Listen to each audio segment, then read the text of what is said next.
Army जो है वो जो देश का सुरक्षा करने के लिए है, ना कि देश के अंदर का ही हमारा जो यहाँ का पब्लिक को पीटने के लिए। चालकहरु चाहिँ मादल हैन, आफ्नो घर आफ्नो पसिनाको कमाइले घर परिवार नानीहरु बालबच्चा पालेर आउँदैछ। एउटा वर्दी लायो भन्दैमा वर्दीको पनि जुन चाहिँ एउटा मर्यादा छ त्यो जग्गाको लागि हो नि, ना कि हामी चालकहरुलाई कुटपिट गर्नको लागि। त्यो पनि धुरेर गल्ती किन नहोस् तर उसलाई सजा मैले नै दिनु भन्ने हुँदैन नि त। त्यो आउने दिनमा अब यदि त्यो भाइले न्याय पाएन भने फेरि अगाडि हामी के गर्नेछौँ हामी सल्लाह गर्दैछौँ। अहिले चाहिँ हामी के गर्दैछौँ, दुई पक्षलाई अब चाहिँ यता चालक पनि अनि उता जो कुटपिट गर्नेलाई पनि हामीले राखेर चाहिँ हामीले म्युचुअल अन्डरस्ट्यान्डिङमा म्युचुअल सेटलमेन्ट गर्छौँ।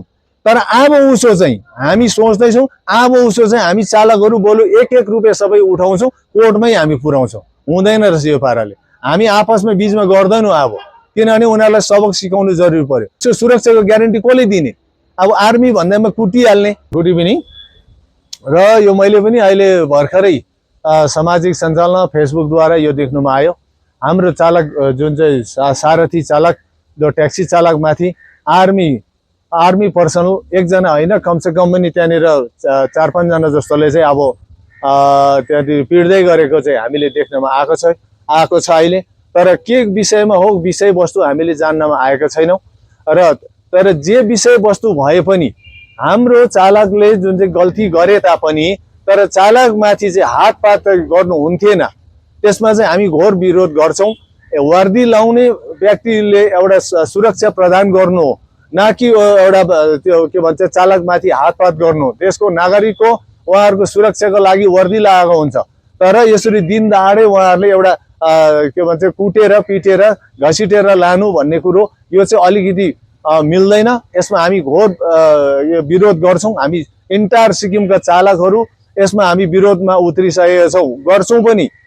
यदि यो भाइको गल्ती थियो अरे सपोज माने उसको गल्ती भए तापनि कानुनी प्रक्रियाहरू छ, कानुनमा जानुपर्छ। कानुनलाई अब त्यो उहाँहरूले भन्नु पर्यो यसको यो गल्ती छ र हामी यो सजा यसको चाहिँ सदा के हुन्छ भनेर उहाँहरूले पुलिसमा जानु पर्यो। लोकल पुलिस छ, पुलिस प्रशासन छ, त्यहाँ गएर उहाँहरूले भन्नुपर्ने हो, ना कि उहाँहरू आफै नै एक्सनमा उत्रिनु। यहाँ चाहिँ आफै एक्सनमा उत्रिँदाखेरि चाहिँ हाम्रो भाइलाई त्यहाँनिर अहिले भिडियो मार्फत देख्दाखेरि चाहिँ अब उहाँलाई धेरै चोटपटक लाग्यो जस्तो पनि हामीलाई अन्देशा हुँदैछ। र अहिले हामीलाई पुग्त त्यो जानकारी भएको छैन त्यो भाइको गल्ती के थियो र के हो हामीलाई थाहा छैन। तर हामी चाहिँ जति पनि इन्टायर हामी सिक्किमका चालकहरू गुरुजीहरू छौँ, हामी ट्याक्सी चालकहरू यसमा एकदमै हामी मर्मत छौँ, एकदमै दुखी छौँ। यस्तो प्रकारले पटक पटक यो पहिले पटक होइन, पटक पटक यस्तो हामी चालक गुरुजीहरूमाथि हातपात गरेको हामीले सामाजिक सञ्जालमा आउँदैछ, देख्नुमा आउँदैछ। र हिजो 2 दिन पहिला मात्रै हो यो हाइवेमा तल त्यो माझीटार होइन, माझीटारको त्यहाँनिर पनि यस्तो एकजना बहिनीले एउटा चेलीले हाम्रो चालक गुरुजीलाई हातपात गर्दै गरेको ओपन त्यो रोडमा हाइवेमा ओपन त्यो हाम्रो गुरुजीलाई हातपात गर्दै गरेको हामी देख्यौँ। हालाकि त्यो केस गएर हामीले मिलायौँ। तर आउने दिनहरूमा पनि यस्तो अब देखा परिरहला जस्तो पो यस्तो सिचुएसन आउँदैछ। त्यसले गर्दा हामी यो जति पनि हाम्रो चालकहरूमाथि हातपात हुन्छ त्यसमा हामी सेन्ट्रल जोइन्ट एक्सन कमिटी कडाभन्दा कडा विरोध गर्छौँ, साथमै कडाभन्दा कडा कदम पनि उठाउनेछौँ आउने दिनहरूमा। सेन्ट्रल जोइन्ट एक्सन कमिटी र इन्टायर सिक्किमका चालकहरू 2 दिन पर्खिन्छौँ न्यायको लागि। हामी जति पनि न्याय व्यवस्था छ उसमा हामी विश्वास गर्छौँ अनि पुलिस प्रशासनमा पनि विश्वास राखेका छौँ।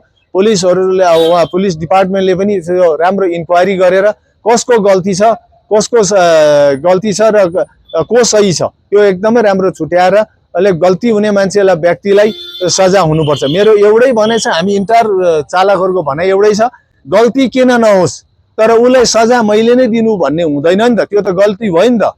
अब सपोज उहाँले के गल्ती गरेर मैले सिधा हातैपाई गर्नु यो त मिल्दैन, यो त कुनै कानुनमा लेखेको छैन, हाम्रो भारतीय संविधानमा कहीँ छैन नि त। त्यसको लागि संविधानले एउटा कानुन बनाएको छ। अब कोर्टले त्यो जजमेन्ट दिन्छ नि यसको गल्ती चाहिँ यसले यो सजा पाउँछ भनेर। तर हामी आफै नै कसरी चाहिँ गर्यौँ? एउटा वर्दी लायो भन्दैमा वर्दीको पनि जुन चाहिँ एउटा मर्यादा छ त्यो जग्गाको लागि हो नि। इन्डियन आर्मी होस्, जति पनि डिफेन्सहरू उहाँहरू त देशको रक्षाको लागि हो, ना कि हामी चालकहरूलाई कुटपिट गर्नुको लागि। त्यो पनि धुरेर एक गठा 5-6 जना आएर त्यस्तो यो चाहिँ हामी एकदमै कडा विरोध गर्छौँ नै गर्छौँ। र आउने दिनमा अब यदि त्यो भाइले न्याय पाएन भने फेरि अगाडि हामी के गर्नेछौँ हामी सल्लाह गर्दैछौँ। अहिले चाहिँ हामी के गर्दैछौँ दुई पक्षलाई अब चाहिँ यता चालक पनि अनि उता जो कुटपिट गर्नेलाई पनि हामीले राखेर चाहिँ हामीले एउटा अब के भन्छ त्यो म्युचुअल अन्डरस्ट्यान्डिङमा म्युचुअल सेटलमेन्ट गर्छौँ। तर अब उसो चाहिँ हामी सोच्दैछौँ अब उसो चाहिँ हामी चालकहरू बोलु 1-1 रुपियाँ सबै उठाउँछौँ, कोर्टमै हामी पुर्याउँछौँ। हुँदैन रहेछ यो पाराले। हामी आपसमा बीचमा गर्दैनौँ अब, किनभने उनीहरूलाई सबक सिकाउनु जरुरी पर्यो। यो मादल होइन, हामी चालकहरू चाहिँ मादल होइन, आफ्नो घर आफ्नो पसिनाको कमाइले घर परिवार नानीहरू बालबच्चा पालेर आउँदैछौँ।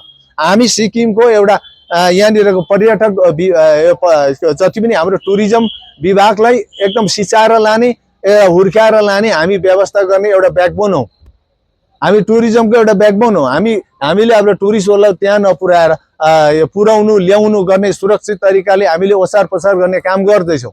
हाम्रो पनि टुरिज्ममा ठुलो हात छ र आज हामी टुरिज्मकै साथ दिएर उहाँहरूको लागि अब जुन तरिकाले हामीले टुरिस्ट लिएर जान्छौँ, अन्त यसरी कुट्नु थाल्यो भने त अब के पता यो पाराले त भोलिदेखि चालकहरू भन्ला हामी जाँदैनौँ, अब हामी त्यता जाँदैनौँ भन्ला। धेरै कुरा हुनसक्छ नि त। यसको सुरक्षाको ग्यारेन्टी कसले दिने? अब आर्मी भन्दैमा कुटिहाल्ने भयो भने अब आर्मीसँग डराउन थालिहाल्छ त। देश को सुरक्षा गर्नु लागि राखेको हो नि त। आर्मी जो है वो जो देश का सुरक्षा करने के लिए है, ना कि देश के अंदर का ही हमारा जो यहाँ का पब्लिक को पीटने के लिए। ठीक है उसका उस लड़का को चालक का गलती हो गया होगा मान लेते हैं, लेकिन ऐसा नहीं है कि वो गलती हो गया तो उसको स्पॉट में वर्दीधारी आके मारपीट करने लगे। ये तो नहीं चलेगा ना। कानून में जाना चाहिए उनको भी। चलो उनका कोई गलती हो गया होगा, जो भी वो चालक का गलती हो गया वो ड्राइवर का, उसको कानून का जो प्रक्रिया में ले जाके उसको सजा देना है, ना कि खुद सजा देने का वो अधिकार किसी को नहीं है।